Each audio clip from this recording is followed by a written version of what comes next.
नमस्कार, Manchanda family blog में आपका बहुत बहुत स्वागत है। तो आज हमने रखा है वट सावित्री का व्रत। घर के काम हम सब निपटा चुके हैं, तो अब हम करने लगे हैं तैयारी पूजा की। सबसे पहले हम तैयार होते हैं, उसके बाद हम करेंगे आज पूजा। ये देखो मम्मी रेडी हो गए हैं, भाभी भी रेडी हो गए हैं। अब कर रहे हैं मम्मी पूजा की तैयारी। यहाँ पर मम्मी बहुत सुंदर लग रहे हैं आज। अच्छा। नथ डाली थी आपने, कहाँ गई? पता नहीं, यहाँ लटक रही होगी। लगा लो, फिर अच्छी लग रही थी बहुत। ये चल रही है पूजा की तैयारी। देखो भाभी भी हो गए हैं रेडी। बेटा अंदर चूड़ियाँ पड़ी थी, हाँ, मेकअप वाले चढ़ाने के खाने लिए लेके आए थे।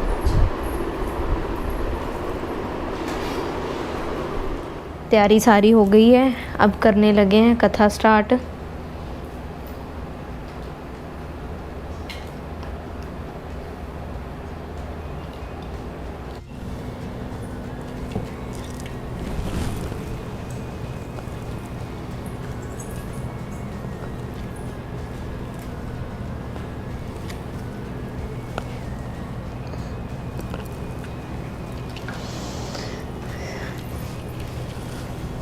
इनको कोई नया वस्त्र अर्पण करते हैं।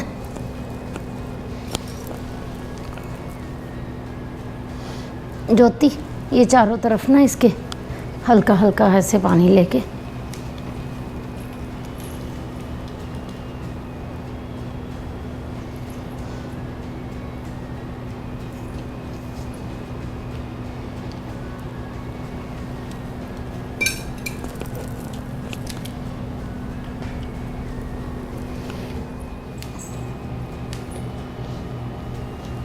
हम ये टीका लगाएंगे और कलश को भी टीका लगाएंगे, दीपक को भी टीका लगाएंगे।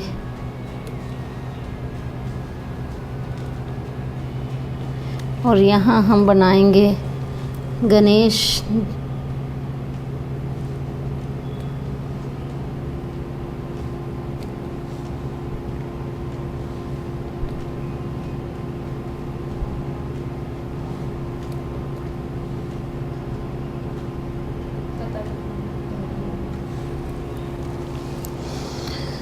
तो अब हम करते हैं कथा। बैठ जा अंजलि, लड़कियां भी सुनती हैं ये कथा, बैठ जा। राजश्री अक्षपति की एक संतान थी जिसका नाम सावित्री था। सावित्री का विवाह अक्षपति के पुत्र सत्यवान से हुआ था। नारद जी ने अक्षपति को सत्यवान के गुण और धर्मात्मा के बारे में बताया, लेकिन उन्हें यह भी बताया था कि सत्यवान की मृत्यु विवाह के 1 साल बाद ही हो जाएगी। पिता ने सावित्री को काफ़ी समझाया, लेकिन उन्होंने कहा कि वह सिर्फ सत्यवान से ही विवाह करेगी और किसी से नहीं। सत्यवान अपने माता पिता के साथ वन में रहते थे। विवाह के बाद सावित्री भी उनके साथ में रहने लगी। सत्यवान की मृत्यु का समय पहले ही बता दिया था, इसलिए सावित्री पहले से ही उपवास करने लगी। जब सत्यवान की मृत्यु का दिन आया तो वह लकड़ी काटने के लिए जंगल में जाने लगा। सावित्री ने कहा कि आपके साथ जंगल में मैं भी जाऊंगी। जंगल में जैसे ही सत्यवान पेड़ पर चढ़ने लगा तो उनके सिर में तेज दर्द हुआ और वह वृक्ष से आकर नीचे सावित्री की गोद में सिर रखकर लेट गए। कुछ समय बाद सावित्री ने देखा कि यमराज के दूत सत्यवान को लेने आए हैं। सावित्री पीछे पीछे यमराज के चलने लगी।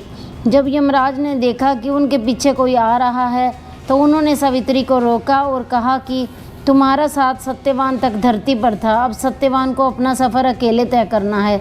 सावित्री ने कहा कि मेरा पति जहाँ जाएगा मैं वहीं उनके पीछे जाऊंगी, यही धर्म है। यमराज सावित्री के पतिव्रता धर्म से बहुत प्रसन्न हुए और उन्होंने एक वरदान मांगने को कहा। सावित्री ने अपने सास ससुर की आंखों की रोशनी मांगी। यमराज ने वर देकर आगे बढ़े, फिर से सावित्री पीछे आ गई।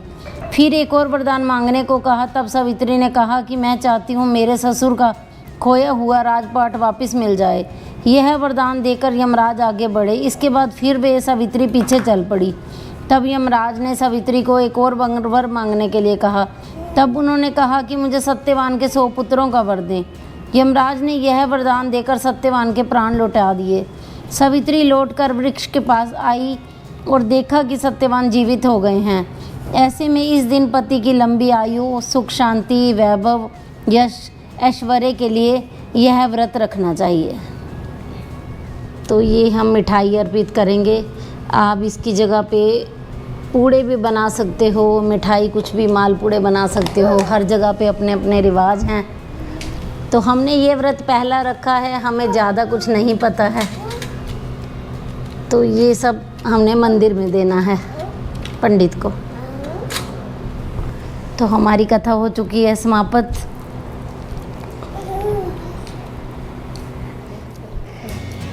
मिल जाए पिया का प्यार मिल जाए, कैसा प्यार मिल जाए। गौरी शंकर के एक जैसी जोड़ी बन जाए, ऐसी जोड़ी बन जाए।